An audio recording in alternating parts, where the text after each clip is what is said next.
Moment of inertia को calculate करने के लिए दो बहुत फेमस थ्योरम हैं जो बार बार यूज किए जाते हैं डिफरेंट प्रॉब्लम्स में। तो आइए देखते हैं वो थ्योरम है क्या।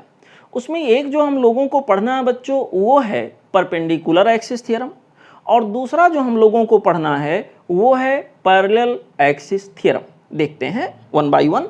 यहाँ पर सबसे पहले बच्चों हम लोग चर्चा करेंगे परपेंडिकुलर एक्सिस थ्योरम की। आइए देखते हैं, नाम से पता चल रहा परपेंडिकुलर एक्सिस। पहली बात, सबसे खास बात ये कि बच्चों ये थ्योरम जो है दिस थ्योरम,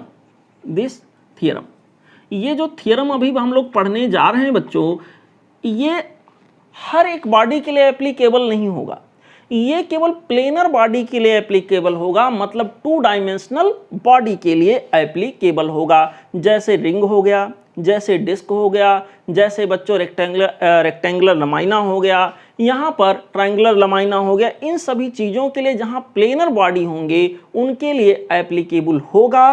बच्चों यहाँ थ्री डायमेंशनल बॉडी के लिए परपेंडिकुलर एक्सिस थ्योरम हरगिज ही एप्लीकेबल नहीं होगा। इस बात को ध्यान से दिमाग में बैठा लीजिए। आप गलती करते हो, इसी को आप लागू कर देते हो 3D बॉडी के लिए भी, और इसलिए सवाल आपका गलत हो जाता है। यहाँ ध्यान रहे। तो परपेंडिकुलर एक्सिस थ्योरम की जहाँ तक बात है बच्चों, दिस थ्योरम इज एप्लीकेबल। ये बच्चों जो थ्योरम है ये एप्लीकेबल होगा किसके लिए? For two dimensional bodies, 2D bodies. इसको बहुत ध्यान से दिमाग में बैठा लीजिए, ये भूलना नहीं चाहिए आपको। यहाँ पर बच्चों इस थ्योरम का क्या कहना, जस्ट कंसीडर एक कोई प्लेनर बॉडी ले लेता हूँ बच्चों। यहाँ पर ये कोई प्लेनर बॉडी मैं यहाँ के अंदर ले लेता हूँ, किसी भी शेप का हो सकता है। ये बस ये होना चाहिए, प्लेनर होना चाहिए, रिजिड और प्लेनर बॉडी होना चाहिए, ऐसे टू डायमेंशनल होना चाहिए बच्चों। किसी भी शेप का ये हो सकता है। जस्ट कंसीडर एक कोई एक्सिस, इसको मैं एक्स एक्सिस मान लेता हूँ, और इसको बच्चों मैं वाई एक्सिस मान लेता हूँ, ऐसे वाई एक्सिस ऐसे। ठीक है, यहाँ पर एक्स एक्सिस हो गया और ये वाई एक्सिस। ये दोनों कहीं से भी जा सकते हैं। कुछ लोगों के दिमाग में ये होता है कि ये सेंटर ऑफ मास से जाने चाहिए। नहीं सर, बस दोनों एक्सिस एक दूसरे के परपेंडिकुलर होने चाहिए, और ये दोनों एक्सिस जो अभी मैंने बताया बच्चों, ये उस बॉडी के प्लेन में ही होनी चाहिए। मतलब ये अगर एक्स वाई प्लेन में है तो एक्स वाई प्लेन में है, तो बच्चों एक्स एक्सिस ये रहा, वाई एक्सिस ये रहा, और साथ ही साथ इस प्लेन के परपेंडिकुलर एक एक्सिस हम लोग एज्यूम करेंगे जो कि यहाँ के अंदर क्या होगा, जेड एक्सिस, जो कि यहाँ बनाना थोड़ा मुश्किल हो रहा है, ये हो जाएगा जेड एक्सिस। तो इस थ्योरम का कहना ये है, कि अगर मुझे moment of inertia x axis के अबाउट इस बॉडी का पता है, moment of inertia y axis के अबाउट पता है, मतलब उन दोनों एक्सिस के अबाउट पता है जो एक दूसरे के परपेंडिकुलर हैं, साथ ही साथ उसी प्लेन में हैं जिसमें कि बॉडी है, तो उन दोनों एक्सिस के अबाउट जो अलग अलग मोमेंट ऑफ इनर्शिया हैं बच्चों, उनका अगर मैं सम कर दूं तो यहाँ पर मोमेंट ऑफ इनर्शिया आ जाएगा अबाउट परपेंडिकुलर एक्सिस, और परपेंडिकुलर एक्सिस फिलहाल यहाँ जेड एक्सिस के सिमिलर होगा। ओके, ऐसे। सिमिलरली मे बी जिस प्लेन में बॉडी रखा वो प्लेन एक्स वाई प्लेन ना हो, मे बी वो वाई जेड प्लेन हो, मे बी वो जेड एक्स प्लेन हो। तो सबके लिए देख लेते हैं। जस्ट कंसीडर कोई एक प्लेनर बॉडी किसी भी शेप का, बशर्ते प्लेनर एंड रिजिड। मान लीजिए बच्चों दो एक्सिस, एक एक्सिस ये रहा, एक एक्सिस ये रहा, ये रहा आपका एक्स एक्सिस और ये रहा बच्चों वाई एक्सिस। ये दोनों एक्सिस एक्स वाई अगर हैं तो ये तो पक्का है परपेंडिकुलर होंगे। एक्स वाई तो मान चुके हैं, थोड़ा सा बदल लेते हैं बच्चों, एक्स वाई रहा, और यहाँ पर इस बार मैं मान लेता हूँ ये मेरे पास हो गया जेड एक्सिस और ये हो गया वाई एक्सिस, वाई जेड।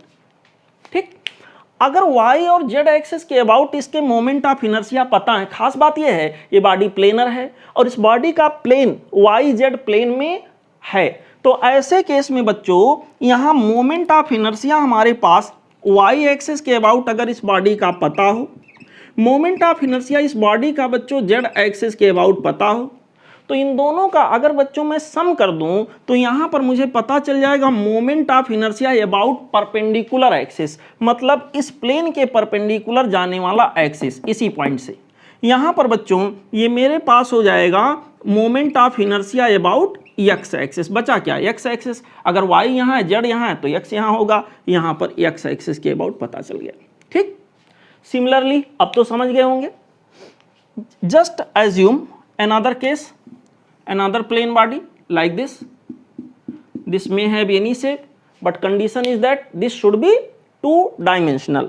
ऐसे केस में बच्चों मान लीजिए ये दो एक्सिस के बच्चों जिस प्लेन में रखा हुआ है, एक्स वाई प्लेन मान चुके, वाई जेड प्लेन मान चुके, इस बार बच्चों जेड एक्स प्लेन मानेंगे। यहां पर ये जेड हो गया, ये एक्स हो गया।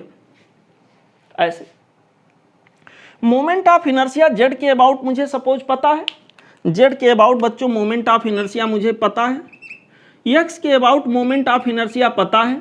अगर इन दोनों का सम कर लें तो परपेंडिकुलर एक्सिस यानी कि moment of inertia about y axis हमें पता चल जाएगा। ठीक है बच्चों, ध्यान रहे जिन दो चीज़ों का हम सम कर रहे हैं, जिन दो मोमेंट ऑफ इनर्शियाज का हम सम कर रहे हैं, वो दो मोमेंट ऑफ इनर्शिया दो एक्सिस के अबाउट हैं जो कि उसी प्लेन में लाई कर रहे हैं जिस प्लेन में वो बॉडी लाई कर रहा है। ओके, यहां पर एक्स वाई प्लेन में बॉडी लाई कर रहा है तो moment of inertia about x axis plus moment of inertia about y axis. यहां पर बच्चों ये बॉडी वाई जेड प्लेन में लाई कर रहा तो moment of inertia about y axis plus moment of inertia about z axis. यहां पर ये जेड एक्स प्लेन में लाई कर रहा है तो moment of inertia about z axis plus moment of inertia about x axis हमने कैलकुलेट किया। और यहां पर बच्चों यही सम जो आया वो परपेंडिकुलर एक्सिस से जाने वाले मोमेंट ऑफ इनर्शिया के इक्वल होगा। खास बात यहां बच्चों तीनों एक्सिस जो होंगे वो एक ही लाइन पर इंटरसेक्ट होने चाहिए। ठीक है बच्चों, यहां पर तीनों एक्सिस एक ही लाइन पर इंटरसेक्ट होने चाहिए। ये जरूरी नहीं है कि सेंटर ऑफ मास पे ही ये मिलें, ऐसा कोई यहां बाध्यता नहीं है। ऐसी बाध्यता अगर कहीं होती है तो वो होती है बच्चों पैरेलल एक्सिस थ्योरम में, जो कि आगे हम लोग पढ़ेंगे। ठीक है, तो ये था बच्चों perpendicular axis theorem. I hope इसका कॉन्सेप्ट आपके दिमाग में बच्चों आ गया होगा, दिमाग में डिजॉल्व हो गया होगा। अब हम लोग आगे बढ़ेंगे और अगला थ्योरम पढ़ेंगे जिसका नाम है पैरेलल एक्सिस थ्योरम। बच्चों हमारा अगला थ्योरम है मोमेंट ऑफ इनर्शिया के कैलकुलेशन के लिए, that is parallel axis theorem. यहाँ बच्चों कोई बाध्यता नहीं है, कोई बाउंडेशन नहीं है कि आप 2D बॉडी के लिए ही लगाओ। ये हर तरह की रिजिड बॉडी के लिए अप्लाई होगा, बशर्ते रिजिड होना चाहिए। ऐसा ना हो क्ले टाइप का बॉडी रहे और थोड़ी देर बाद उसका शेप चेंज हो जाए, ऐसा ना हो। अगर कोई रिजिड बॉडी है वो 2 डायमेंशनल हो, वो 3 डायमेंशनल हो या फिर वो 1 डायमेंशनल हो बच्चों, तो यहाँ पर ये थ्योरम सभी तरह के रिजिड बॉडीज के लिए अप्लाई होगा। इस थ्योरम का कहना क्या है, देखिए यहाँ पर इस थ्योरम का कहना ये है, पहली बात ये अप्लाई होगा सभी टाइप ऑफ रिजिड बॉडी के लिए, all types of rigid body के लिए। यहाँ 2D बॉडी होना कंपलसरी यहाँ नहीं है। सपोज करिए बच्चों एक कोई सी rigid body, this is nothing but this is a rigid body. Okay, rigid body बच्चों ये रहा ऐसे ऐसे। यहाँ पर सपोज करिए इस रिजिड, अब ऐसे इस थ्योरम में ये पता लगाना बहुत जरूरी हो जाता है कि सेंटर ऑफ मास कहाँ पे है। तो बच्चों इस रिजिड बॉडी का सेंटर ऑफ मास कहीं भी मान लेते हैं, एक सुइटेबल जगह पे मान लो ये रहा सेंटर ऑफ मास। ठीक है बच्चों, तो इस रिजिड बॉडी के सेंटर ऑफ मास से जाने वाला कोई भी एक एक्सिस ऐसा खींचो जो इसके सेंटर ऑफ मास से जा रहा हो। ऐसे बच्चों एक एक्सिस मैंने यहाँ इमेजिन किया, और ख़ास बात है ये जो एक्सिस हमारा है वो इसके सेंटर ऑफ मास से होकर के जा रहा हो। अगर बच्चों इसके सेंटर ऑफ मास से होकर के एक्सिस जा रहा होगा तो ऐसे पर्टिकुलर सिचुएशन में क्या होगा, ये रहा इसका centre of mass. Okay, centre of मास से एक्सिस पास हो रहा है। इस बॉडी का मोमेंट ऑफ इनर्शिया बच्चों सपोज करिए किसी अदर एक्सिस के अबाउट निकालना हो, तो ये काम मेरे लिए बड़ा आसान होगा अगर वो दूसरा एक्सिस इस एक्सिस के पैरेलल हो सकता है वो बॉडी के अंदर से जा रहा हो सकता है बॉडी के बाहर से जा रहा हो, कहीं भी हो सकता है। जस्ट कंसीडर कोई अदर एक्सिस जो कि बच्चों यहाँ पहले एक्सिस के क्या है, परपेंडिकुलर, ये है एक्सिस नंबर 1 और ये रहा बच्चों axis number 2। Okay, axis number 1 जो कि सेंटर ऑफ मास से जा रहा है, उसके अबाउट अगर मोमेंट ऑफ इनर्शिया मुझे बॉडी का पता है तो उसके पैरेलल कोई भी एक्सिस हो उसके अबाउट मोमेंट ऑफ इनर्शिया बहुत इजीली हम लोग निकाल देंगे। बच्चों यहाँ पर हमारे पास ये देखिए, ये दोनों एक्सिस के बीच का जो परपेंडिकुलर डिस्टेंस है, यहाँ पर इसको मैं मान लेता हूँ ये या आर परपेंडिकुलर ही रहने दीजिए। इस बॉडी का जो मास है उसको मैं मान लेता हूँ बच्चों यम। ठीक, तो रूल ये कहता है, थ्योरम ये कहता है कि sir moment of inertia of this rigid body about axis number 2, axis number 2 which is parallel to axis number 1, but compulsory ये है कि यहाँ एक्सिस नंबर 1 जो है वो सेंटर ऑफ मास से जाए। ये पैरेलल एक्सिस थ्योरम में बात जरूरी है। तो ये इक्वल टू हो जाएगा बच्चों moment of inertia about an axis, axis number कौन सा है 1। खास बात ये एक्सिस नंबर 1 कहाँ से जा रहा है, सेंटर ऑफ मास से, प्लस ये हो जाएगा पूरी बॉडी का mass multiplied by r perpendicular का स्क्वायर। मतलब ये एक्सिस जो सेंटर ऑफ मास से जा रहा था और ये दूसरा वाला एक्सिस जिसके अबाउट मैं कैलकुलेट कर रहा था, उन दोनों के बीच में जो परपेंडिकुलर डिस्टेंस है उसका स्क्वायर। बच्चों ये कहलाता है पैरेलल एक्सिस थ्योरम, जिसके लिए जरूरी ये है कि बॉडी रिजिड हो, जिसके लिए जरूरी ये है कि एक जो हम यहाँ एक्सिस लिए हैं वो सेंटर ऑफ मास से होकर जाए। अगर सेंटर ऑफ मास से होकर जाने वाले एक्सिस के अबाउट मोमेंट ऑफ इनर्शिया मुझे पता है तो उस एक्सिस के पैरेलल कोई भी एक्सिस ले लें, उसके अबाउट मोमेंट ऑफ इनर्शिया बहुत आसानी से हम लोग फाइंड आउट कर सकते हैं। ओके बच्चों, यहाँ के अंदर इस तरह का सिचुएशन बनेगा, इस तरह का कंडीशन यहाँ के अंदर बन के आएगा। जैसे फॉर एग्जाम्पल मान लेते हैं कोई भी रिजिड बॉडी ऐसे, यहां पर बच्चों इसका सेंटर ऑफ मास सपोज करिए यहां कहीं है, यहां कहीं है। ओके, हम कोई भी एक्सिस ऐसा खींच दें जो सेंटर ऑफ मास से होके जाए, कोई जरूरी नहीं ऐसे खींचा जाए, कैसे भी खींच दें। मैंने एक एक्सिस ये खींच दिया सर, ये रहा एक्सिस नंबर 1 जो कि कहां से जा रहा है, सेंटर ऑफ मास से। यहां पर बच्चों मैंने एक दूसरा एक्सिस ले लिया ऐसे, जो कि एक्सिस नंबर 1 के पैरेलल है और ये रहा एक्सिस नंबर 2। ठीक, इस बॉडी का मास यम है। और यहां पर मैंने एक और एक्सिस ले लिया ऐसे, ये रहा बच्चों एक्सिस नंबर 3 जो कि एक्सिस नंबर 1 के क्या है, पैरेलल है। मान लेता हूं बच्चों इसकी दूरी यहां से परपेंडिकुलर डिस्टेंस यहां से हमारे पास जो है दिस इज A1। ठीक है, इसको मैं मान लेता हूं A1 और यहां पर परपेंडिकुलर एक्सिस, यहां पर बच्चों दोनों पैरेलल एक्सिस के बीच का यहां पर मैं परपेंडिकुलर डिस्टेंस मान लेता हूं दिस इज A2। अगर मुझे moment of inertia axis number 2 के अबाउट या एक्सिस नंबर 3 के अबाउट निकालना हो तो बहुत easily, this is quite easy to solve in this types of problem. बच्चों यहां पर moment of inertia of this body about axis number 2 will be equal to moment of inertia of this body about axis number 1, but compulsory is that this axis number 1 should pass from center of mass. Okay, यहाँ पर बच्चों this much plus आप पूरी body का mass multiplied by इन दोनों axis 2 के about निकाल रहे हैं, तो इन दोनों एक्सिस के अबाउट जो बीच में जो परपेंडिकुलर डिस्टेंस है उसका स्क्वायर। ठीक, इसी तरह से मोमेंट ऑफ इनर्शिया बच्चों अगर हमें एक्सिस नंबर 3 के अबाउट निकालना हो तो हम कहेंगे moment of inertia about axis number 1, but compulsory that this axis should pass from centre of mass. Okay, और यहाँ के अंदर हो जाएगा plus mass of this whole body multiplied by दोनों एक्सिस के बीच का जो परपेंडिकुलर डिस्टेंस है उसका स्क्वायर। ठीक है बच्चों, इस तरह का यहाँ पर बच्चों तमाम सारा न्यूमेरिकल, जब हम लोग एक्सरसाइज में जाएंगे तमाम सारे न्यूमेरिकल्स इस तरह के मिलेंगे और उनको हम ऐसे ही सॉल्व करेंगे। ओके, तो दिमाग में बैठा लीजिए, ये रिजिड बॉडी के लिए लागू होता है, वो बॉडी 2D हो, वो बॉडी 3D हो, वो बॉडी 1D हो, but condition is that body should be rigid and one axis must pass from centre of मास। अगर ये कहीं मान लो ये ना पता हो, ये एक्सिस के अबाउट पता हो, इसके अबाउट निकालना, तो डायरेक्ट नहीं निकाल सकते। इन दोनों के बीच में पैरेलल एक्सिस थ्योरम नहीं लगा सकते कि इसके अबाउट पता है प्लस ये कर दिया आ गया, नहीं, इसके अबाउट पता होना चाहिए। तो अगले पैरेलल के अबाउट आप पता कर लोगे, वो पैरेलल एक्सिस में भी यहाँ हो, में भी यहाँ हो, में भी यहाँ हो, में भी यहाँ हो। समझ में आ रहा बच्चों? में भी यहाँ हो, में भी यहाँ हो, में भी यहाँ हो, बशर्ते इसके पैरेलल होना चाहिए। ठीक, तो आई होप आप लोग पैरेलल एक्सिस थ्योरम को अप्लाई करना सीख गए होंगे बच्चों।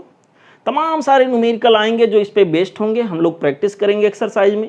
अभी के लिए फिलहाल इतना दिमाग में बैठा लीजिए। ओके, चलते हैं अब बच्चों डिफरेंट बॉडी के मोमेंट ऑफ इनर्शिया को हम लोग निकालना सीखेंगे। बच्चों पहला बॉडी, पहला शेप जिसके मोमेंट ऑफ इनर्शिया को निकालना हम लोग सीखेंगे वो है रिंग। ओके, यहाँ पर रिंग का मतलब एक सर्कुलर इस तरह से घेरा हो, किसी बच्चों वायर से इस तरह से एक सर्कल बना दिया जाए, उसी को रिंग कहेंगे। ओके, यहाँ पर रिंग का मोमेंट ऑफ इनर्शिया क्या होगा, कौन सी एक्सिस के अबाउट क्या होगा, इन सभी बातों को डिस्कस करेंगे। चलिए देखते हैं। तो पहला रिंग का केस है। इसमें बच्चों मैं एक रिंग इमेजिन कर लेता हूँ, ऐसे एक रिंग इमेजिन कर लेता हूँ। ये इस तरह का एक रिंग है, ऐसे।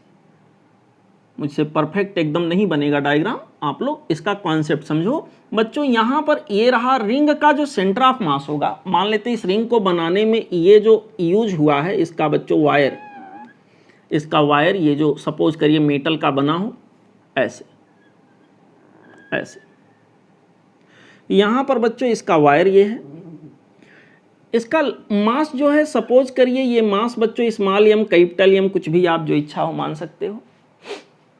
और इसका रेडियस ये रहा सेंटर, इसका रेडियस सपोज करिए आर है, ऐसे।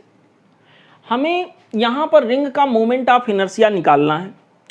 अब सवाल उठा, जब मोमेंट ऑफ इनर्शिया निकालने की बात कही जाएगी बच्चों कभी भी, तो ये बात बहुत ज़रूरी हो जाता है कि कहाँ के अबाउट, कौन से एक्सिस के अबाउट मोमेंट ऑफ इनर्शिया निकालना है, ये बात समझना बहुत ज़रूरी हो जाता है। सपोज करिए हम ये वाले एक्सिस के अबाउट मोमेंट ऑफ इनर्शिया निकालने जा रहे हैं, ये वाले एक्सिस के अबाउट मोमेंट ऑफ इनर्शिया निकालने जा रहे हूँ। आपको मैं समझाऊँ, ये सपोज करिए ये एक रिंग हो बच्चों, इस रिंग का मोमेंट ऑफ इनर्शिया मैं ये वाले एक्सिस के अबाउट निकालने जा रहा हूँ जो इसके सेंटर से जा रहा हो, centre in the sense centre of मास। यहाँ पर बच्चों और जो रिंग के प्लेन के कैसे हो परपेंडिकुलर, रिंग का प्लेन जो है उसके कैसे हो परपेंडिकुलर, इसके अबाउट मुझे मोमेंट ऑफ इनर्शिया निकालना, ये वाले एक्सिस के अबाउट। ओके, यहाँ पर चर्चा को हम आगे बढ़ाएंगे। उस रिंग को मैंने यहाँ छोटा सा बना के दिखाया है। रिंग का जो ये वायर यूज हुआ बच्चों, इसका मास m है और यूनिफॉर्म थिकनेस का हर जगह ये है। सपोज ये एक कंटिन्यूअस मास डिस्ट्रीब्यूशन का केस हुआ बच्चों। इसका दूसरा शक्ल ऐसे बना के दिखाया जा सकता है, यहां पर दूसरा शक्ल इसका ऐसे दिखाया जा सकता है, समवेयर लाइक दिस, ऐसे। यहां पर ये रहा बच्चों एक रिंग, जिसको इस बार मैं हॉरिजॉन्टल प्लेन में दिखाने का प्रयास कर रहा हूं। ये वाला एक्सिस जो मैं यहां दिखा नहीं पा रहा, तो यहां दिखाना आसान हो गया है बच्चों। यहां पर ये रहा एक्सिस, परपेंडिकुलर एक्सिस। यहाँ पर इस पर्टिकुलर एक्सिस के अबाउट जो कि सेंटर ऑफ मास से जा रहा है, यहाँ पर इस पर्टिकुलर एक्सिस के अबाउट बच्चों मुझे मोमेंट ऑफ इनर्शिया चाहिए है, क्या होगा। ओके, सपोज करिए इस एक्सिस का नाम मैं रख देता हूँ वाई एक्सिस, वाई के अलांग दिख रहा तो वाई एक्सिस इसका नाम रख देते हैं। इस पर्टिकुलर एक्सिस के अबाउट मुझे मोमेंट ऑफ इनर्शिया चाहिए है। वैसे डेरिवेशन रिक्वायर्ड नहीं है यहाँ, डायरेक्ट आप जान सकते हो। चलो बता देता हूँ, कंटिन्यूअस मास डिस्ट्रीब्यूशन है तो रिंग का एक छोटा सा टुकड़ा पकड़िए, इसका मास dm हो गया, ठीक। और यहाँ जो एक्सिस आपने इमेजिन किया उससे यहाँ की जो परपेंडिकुलर डिस्टेंस है वो बच्चों रेडियस के बराबर हो गया। ओके, परपेंडिकुलर डिस्टेंस जो यहाँ के अंदर है बच्चों वो रेडियस के बराबर हो जाए। तो छोटे से टुकड़े के लिए छोटा सा मोमेंट ऑफ इनर्शिया जैसा कि मैंने निकालना सिखाया था, डी आई इक्वल टू यहाँ के अंदर बच्चों मेरे पास हो जाएगा यहाँ पर d m into r square, यहाँ आर स्क्वायर डी एम हो गया, ठीक। और जिसको मैं आर स्क्वायर कह रहा हूं, इनफैक्ट वो कैपिटल आर का स्क्वायर यहां हो गया। दोनों साइड को इंटीग्रेट कर देंगे, टोटल मिल जाएगा, ये हो जाएगा d I equal to r square d m. मेरे प्यारे बच्चों यहाँ आर, ऐसे मैं यहाँ जाऊँगा, कहीं भी चला जाऊँ तो यहाँ पर बच्चों ये सेंटर से मिलाने वाली दूरी तो सेम रहेगी, यानी आर की वैल्यू यहाँ क्या है, सेम। तो आर स्क्वायर बाहर निकल जाएगा क्योंकि ये कांस्टेंट हो गया। टोटल मोमेंट ऑफ इनर्शिया हो जाएगा आर स्क्वायर और integration of d m. Integration of d m पूरे रिंग का ऐसे d m d m d m d m d m, इसको बच्चों घेर जाओ, एक तरह से क्लोज्ड इंटीग्रेशन हो गया। तो यहाँ पर बच्चों आपके पास ये जो इंटीग्रेशन की वैल्यू मिलेगी वो डीएम सबका सम करोगे तो टोटल मास आ जाएगा, यही ना होगा। यहाँ के अंदर बच्चों आई की वैल्यू मेरे पास हो जाएगा एम इंटू आर स्क्वायर, इतना पार्ट एम हो गया total mass into r square. ठीक, ये रहा moment of inertia of the ring about an axis which is passing from center of mass and perpendicular to the plane of the ring, perpendicular to the plane of the ring. Okay, यहां पर बच्चों इसको मैंने ICM simply लिख दिया है, समझ जाइएगा, इसके स्वयं के एक्सिस के about a moment of inertia है। ओके, यहां पर अब अदर एक्सिस के अबाउट अगर मुझे मोमेंट ऑफ इनर्शिया निकालने हो तो कैसे निकालेंगे? जस्ट कंसीडर, यहां पर बच्चों एक एक्सिस में ऐसे एज्यूम कर लेता हूं, एक एक्सिस बच्चों में ऐसे एज्यूम कर लेता हूं, ऐसे ऐसे, ये रहा हमारे पास y एक्सिस, और एक एक्सिस बच्चों ये एज्यूम कर लेता हूं ऐसे, ये रहा x axis. Okay, x axis और y एक्सिस। आप ध्यान से देखो तो ये रिंग हमारा 2D बॉडी है, 2 डायमेंशनल है, और 2 डायमेंशनल बॉडी में बच्चों ये दो एक्सिस जो हमारे पास x और y हैं, x y तो यहाँ मान चुके थे, इसको ऐसे मान लेता हूँ, इसको एक्सिस नंबर 1 मान लेता हूँ, इसको एक्सिस नंबर 2 मान लेता हूँ। तो ये एक्सिस नंबर 1 और एक्सिस नंबर 2 जो है एक दूसरे के परपेंडिकुलर हैं, और खास बात ये कि उसी प्लेन में लाई कर रहे हैं जिस प्लेन में रिंग है। तो यहाँ पे मैं ये कह सकता हूँ, इसके लिए बच्चों परपेंडिकुलर एक्सिस थ्योरम मैं अप्लाई करूँगा, परपेंडिकुलर एक्सिस थ्योरम। इसके अनुसार हो जाएगा बच्चों moment of inertia about axis number 1 plus moment of inertia about axis number 2 equal to हो जाएगा moment of inertia about perpendicular axis. Perpendicular axis मतलब ये वाला एक्सिस, और ये वाला एक्सिस का मतलब ये वाला एक्सिस, मतलब moment of inertia about axis passing through centre of mass, this one. ठीक, यहां के अंदर बच्चों मेरे पास क्या होगा, moment of inertia axis number 1 को क्या डायामीटर के अलांग मान सकते हैं? बिल्कुल। एक्सिस नंबर 2 को भी क्या डायामीटर के अलांग मान सकते हैं? यस। तो बच्चों एक्सिस नंबर 1 के अबाउट जितना मोमेंट ऑफ इनर्शिया होगा, एक्सिस नंबर 2 के अबाउट भी मोमेंट ऑफ इनर्शिया उतना ही होगा, क्योंकि जैसी सिमेट्री एक्सिस नंबर 1 के अबाउट बन रहा है, सिमिलर सिमेट्री एक्सिस नंबर 2 के अबाउट भी बन रहा है। तो एक्सिस नंबर 1 के अबाउट जो मोमेंट ऑफ इनर्शिया हम लिख सकते हैं, moment of inertia about diameter plus moment of inertia about diameter. इसका मतलब ये हो गया 2 into moment of inertia about diameter equal to हो जाएगा बच्चों moment of inertia about centre of mass. Centre of mass का मतलब सेंटर ऑफ मास से पास होने वाले एक्सिस के अबाउट, जो कि परपेंडिकुलर एक्सिस है, जो कि अभी हम लोगों ने निकाला था बच्चों, एम आर स्क्वायर आ रहा था। तो इस तरह से किसी रिंग का मोमेंट ऑफ इनर्शिया उसके डायामीटर के अबाउट या डायामीटर से के अलांग पास होने वाले एक्सिस के अबाउट हो गया half times of m r square. ऐसे आ गया बच्चों, ये आ गया हमारा मोमेंट ऑफ इनर्शिया। ठीक, और कौन से एक्सिस के बारे में पूछा जाएगा? मान लो बच्चों मुझसे ये वाले एक्सिस के अबाउट पूछ लिया गया कि सर एक ऐसा एक्सिस मैं ले रहा हूं, एक ऐसा एक्सिस मैं ले रहा हूं जो कि इस रिंग के सरकमफेरेंस से टच होते हुए जा रहा है, और मान लीजिए मैं कह दूं एक्सिस नंबर 2 के पैरेलल है, इसको मैं मान लेता हूं एक्सिस नंबर 3, कहेंगे टेंजेंशियल एक्सिस। इसको क्या कहेंगे? Tangential axis. Okay, tangential axis है, और यहां डायामीटर, इसको एक डायामीटर मान लो, तो डायामीटर के पैरेलल है। तो बच्चों यहां पर इसके अबाउट अगर निकालना हुआ, ठीक है, इसके अबाउट अगर निकालना हो, ये एक्सिस इसके रिंग के सरकमफेरेंस से टच होके जा रहा है, साथ ही साथ उसी प्लेन में है जिस प्लेन में एक्सिस नंबर 2 है, जिस प्लेन में बच्चों ये रिंग है। तो ऐसे पर्टिकुलर सिचुएशन में इसके लिए हम पैरेलल एक्सिस थ्योरम यूज कर सकते हैं। ओके, यहां पर बच्चों पैरेलल एक्सिस थ्योरम यूज करेंगे, पैरेलल एक्सिस थ्योरम। इसके लिए हम कहेंगे moment of inertia, moment of inertia about axis number 3 जो कि टेंजेंशियल एक्सिस है, axis number 3 equal to moment of inertia about an axis which is passing from, ये centre of mass भी यहां है, यहां पर बच्चों which is passing from centre of mass and parallel to axis number 3, that means axis number 2।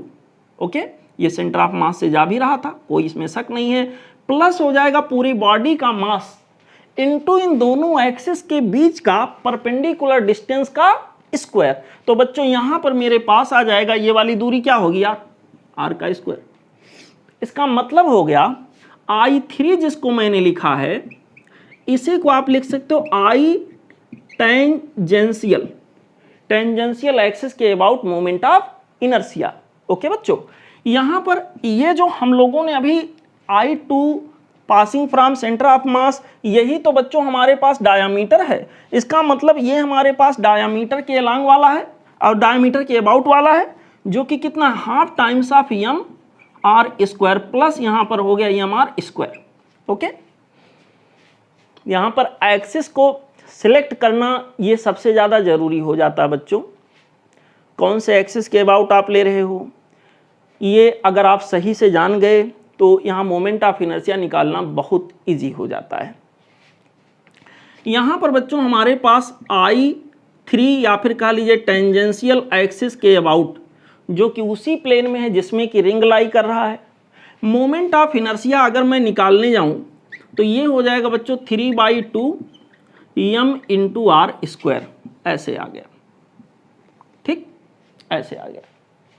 यहाँ पर बच्चों फिर दूसरा एक सवाल इसमें यह आएगा कि सर आप ये बताइए, इस रिंग का मोमेंट ऑफ इनर्शिया एक ऐसे एक्सिस के अबाउट बताइए जो इसके सरकमफेरेंस से टच होता हुआ जा रहा हो, उसके टेंजेंशियल हो, बट उस प्लेन के परपेंडिकुलर हो जिसमें रिंग है, उस प्लेन के परपेंडिकुलर हो जिसमें रिंग है, मतलब ये वाला, मतलब ये वाला, मतलब ये वाला, ये वाला, मतलब कहीं पर एक जगह रख लो ये वाला, ये वाले एक्सिस, रिंग ये रहा, तो ये वाले एक्सिस के अबाउट मोमेंट ऑफ इनर्शिया क्या होगा। इस एक्सिस को यहां दिखाना इजी होगा, ये वाला एक्सिस जो होगा बच्चों, इस परपेंडिकुलर एक्सिस जिसको मैंने यहां दिखाया है, इसके कैसे होगा, परपेंडिकुलर हो, इसके कैसे होगा, पैरेलल होगा, ये एक्सिस और ये एक्सिस पैरेलल होगा, जिसको मैं यहां लाके दिखा देता हूं। ये बच्चों मेरे पास रहा एक्सिस नंबर 4, ठीक है, ये भी टेंजेंशियल है, बशर्ते अंतर क्या है, ये टेंजेंशियल है और रिंग के प्लेन के परपेंडिकुलर है, जिसको यहां नहीं दिखा सकते हम बच्चों। यहां पर हमारे पास ये टेंजेंशियल है लेकिन रिंग के प्लेन के परपेंडिकुलर है, इसके अबाउट मोमेंट ऑफ इनर्शिया अगर निकालना हो तो इससे रिजेंबल करेंगे, सेंटर ऑफ मास से जाता हुआ एक एक्सिस है, इसके अबाउट मुझे मोमेंट ऑफ इनर्शिया पता है तो इसके अबाउट हम पता कर लेंगे। यहां पर भी बच्चों पैरेलल एक्सिस थ्योरम लगाएंगे, हम कहेंगे moment of inertia about axis number 4 equal to हो जाएगा moment of inertia about perpendicular axis passing through centre of mass, plus हो जाएगा पूरे रिंग का मास इनटू इन दोनों के बीच के परपेंडिकुलर डिस्टेंस का स्क्वायर, जो कि ऑब्वियसली आर है, यहां के अंदर हो जाएगा आर का स्क्वायर। और ये वैल्यू मुझे ऑलरेडी पता है बच्चों, हम लोग निकाले थे एम आर का स्क्वायर, तो यहाँ के अंदर आ गया एम आर का स्क्वायर प्लस एम आर का स्क्वायर, यानी कि I4 मतलब moment of inertia about perpendicular tangential axis equal to हो जाएगा 2 times of m r square. ऐसे हो गया बच्चों, यहाँ पर इस तरह से सिचुएशन बना, ठीक बच्चों। यहाँ पर मैंने ये जो सिंबल यूज किया एक्सिस नंबर 1 2 बुक में हो सकता है कुछ और माना हो, तो उससे मत आप करिएगा कि सर ने यहाँ कुछ और समझाया वहाँ कुछ और माना। सिंबल हम कुछ भी मान सकते हैं, मे भी वहाँ XYZ माना हो, कुछ और नाम दिया हो, बशर्ते बस ये पहचानना जरूरी है कौन से एक्सिस के अबाउट कौन सा मोमेंट ऑफ इनर्शिया है। ओके बच्चों, यहाँ पे मैं आपको फिर से रिमाइंड करा दूं, जस्ट कंसीडर ये रहा रिंग। ओके, रिंग का मोमेंट ऑफ इनर्शिया इसके सेंटर ऑफ मास से होकर जाने वाले इस परपेंडिकुलर एक्सिस के अबाउट, इसके अबाउट क्या होगा, हमने यहां दिखाया half mr²। Okay, moment of inertia ये वाले एक्सिस जो कि ऐसे होगा या ऐसे होगा, इसके अबाउट यानी डायामीटर के about moment of inertia, diameter के अबाउट अगर कोई एक्सिस मान लिया जाए तो डायामीटर के अबाउट माने जाने वाले एक्सिस के अबाउट मोमेंट ऑफ इनर्शिया क्या होगा। बच्चों यहाँ पर मान लीजिए ये इसका डायामीटर है या डायामीटर के अलॉन्ग जाने वाला एक्सिस है, तो इसके अबाउट मोमेंट ऑफ इनर्शिया इसका क्या होगा बच्चों, वो मैंने आपको बताया जो कि यहाँ आया हाफ mr²। एक टेंजेंशियल एक्सिस मैंने बच्चों ऐसे लिया जो कि रिंग के प्लेन में है और यहाँ उसके सरकमफेरेंस से टच करता हुआ जा रहा है, ये रहा axis number 3, moment of inertia आ गया 3/2 mr²। और यहाँ पर बच्चों एक और टेंजेंशियल एक्सिस मैंने लिया जो कि यहाँ पर रिंग के प्लेन के माफ करिएगा, रिंग के प्लेन के या यूं कह लीजिए यहाँ पर बच्चों इसके सरकमफेरेंस को टच करता हुआ तो ये जा रहा है, लेकिन बच्चों क्या है, ये इसके रिंग के प्लेन के परपेंडिकुलर है। इसके अबाउट मोमेंट ऑफ इनर्शिया मैंने निकाला, आ गया 2 mr²। ओके, अब यहाँ रिंग के लिए एक और छोटी सी चर्चा करेंगे बच्चों। देखो जैसे सवाल आता है उस तरह से देख लेते हैं। आई होप इतनी बात तो आप समझ चुके हैं। इसको मैं इरेज करके छोटा सा स्पेस बना रहा हूं, देखिए।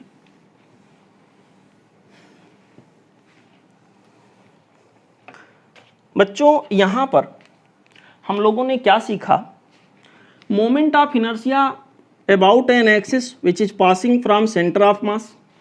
ये हमारे पास था बेटा m, जो भी इसका मास है, मास मैंने क्या माना था, स्मॉल m, तो स्मॉल m ले लेते हैं r²। मास यहाँ के अंदर बच्चों जो डिस्ट्रीब्यूटेड है वो इसके सरकमफेरेंस पे है।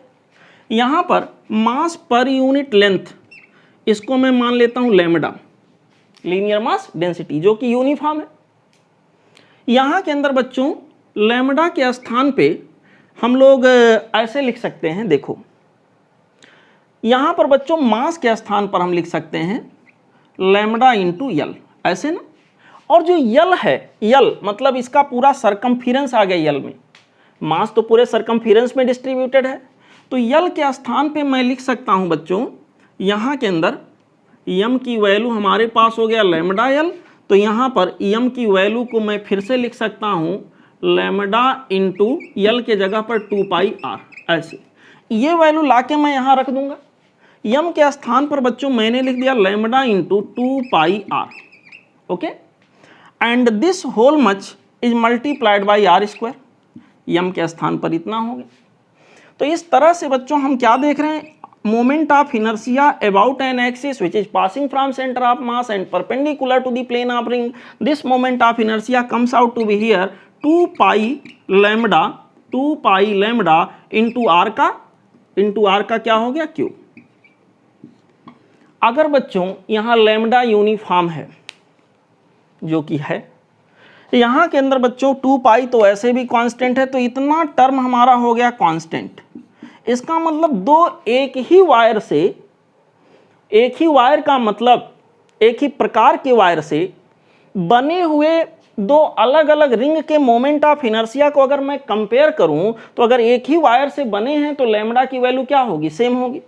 तो ऐसे केस में मोमेंट ऑफ इनर्शिया जो हमारे पास होगा वो बच्चों डायरेक्टली प्रोपोर्शनल टू यहाँ के अंदर आ जाएगा r³। इसका मतलब दो अलग अलग रिंग के मोमेंट ऑफ इनर्शिया का कंपैरिजन करें I1/I2, जो कि बेसिकली कौन से एक्सिस के अबाउट हो, सेंटर ऑफ मास के अबाउट।